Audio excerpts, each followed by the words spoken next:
అదేవిధంగా గ్రామ సచివాలయం, వార్డు సచివాలయాలు మనందరికీ తెలిసిందే. 11,162 village secretariats, 3,842 ward secretariats, 3,842 ward secretariats ఇంతకుముందు ఎస్టాబ్లిష్ చేయడం జరిగింది. దాంట్లో 11 మంది విలేజ్ సెక్రటేరియట్లు, 10 మంది వార్డ్ సెక్రటేరియట్లో అలాట్ చేశారు ఎంప్లాయీస్ని. కానీ ఒక ఆలోచన రహితంగా చేసిన కార్యక్రమం కానివ్వండి, లేకపోతే ముందు చూపు కానివ్వండి, లేకపోతే ఏదైనా ఆలోచనకి ఫైనాలిటీ ఇవ్వకోకుండా చేయటం మూలంగా ఈ గ్రామ సచివాలయాలు అంత ఎఫెక్టివ్గా ప్రజలకి మేలు చేసే విధంగా పనిచేయట్లేదనే అభిప్రాయం ఉంది.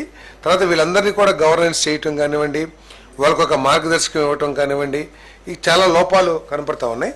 దీన్ని దృష్టిలో పెట్టుకుని 3 కేటగిరీస్గా వీటిని విభజించడం జరిగిందని చెప్పేసి మనం చేస్తాం. ఇది ఈ గ్రామ వార్డ్ సెక్రటేరియట్స్ని 3,500 జనాభా పైబడి ఉన్న ఒక సెక్రటేరియట్, అదేవిధంగా 2,500 నుంచి 3,500 వరకు జనాభా ఉన్న సెక్రటేరియట్స్, అదేవిధంగా 2,500 కంటే తక్కువ ఉన్న సెక్రటేరియట్స్, జనాభా తక్కువ ఉన్న సెక్రటేరియట్స్.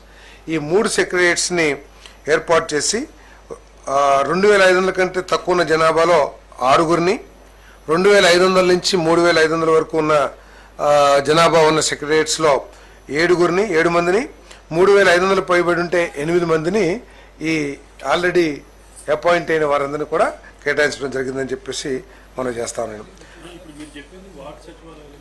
వార్డు, విలేజ్ 2 కూడా ఈ జనాభాను బట్టి 3,500 పైబడి ఉంటే ఒక కేటగిరీ, ఏ కేటగిరీ అనుకోండి, అక్కడ 8 మెంబర్స్. 2,500 నుంచి 3,500 వరకు ఉంటే బి కేటగిరీ, అక్కడ 7 మందికి.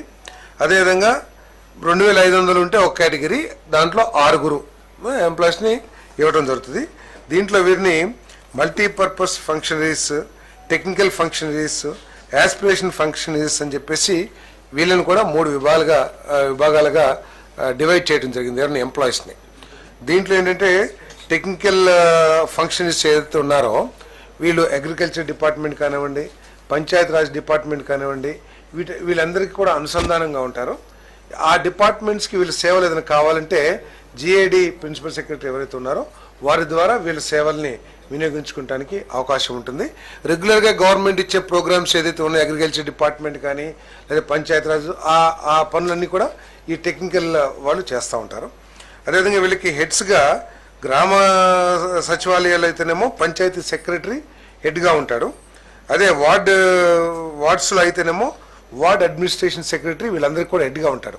దీంట్లో ఏంటంటే ఇప్పుడు ప్రస్తుతం ఉన్న సిస్టంలో ఎవరు హెడ్డింగ్ ఆ మొత్తం 10 మందికి హెడ్ అనేది ఒక నిబంధన లేకుండా ఉండటం మూలంగా వార్డ్ సెక్రటేరియట్ ఏమో వార్డు సచివాలయంలో, పంచాయతీ సెక్రటరీ ఏమో విలేజ్ సెక్రటేరియట్లో హెడ్గా ఉంటారని చెప్పేసి మనం చేస్తాం. ఇదంతా ఏంటంటే ఎఫెక్టివ్గా రేషనలైజ్ చేసి ప్రజలకు ఇంకా మెరుగైన సేవలు అందించడం కోసం ఈ నిర్ణయం తీసుకోబడిందని చెప్పేసి మనం చేస్తాం. నేను మరి ఏదైతే యాస్పిరేషనల్ ఫంక్షన్ ఇస్తున్నారో ప్రభుత్వం సాంకేతికంగా అనేక విధానాలని అమల్లోకి తీసుకొస్తూ ఉంది.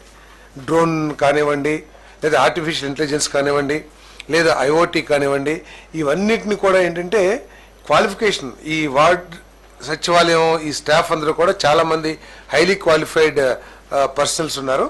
వాళ్ళ క్వాలిఫికేషన్ బట్టి వాళ్ళని ఈ 3 కేటగిరీలుగా విభజించడం జరిగిందని చెప్పేసి మనం చేస్తాము.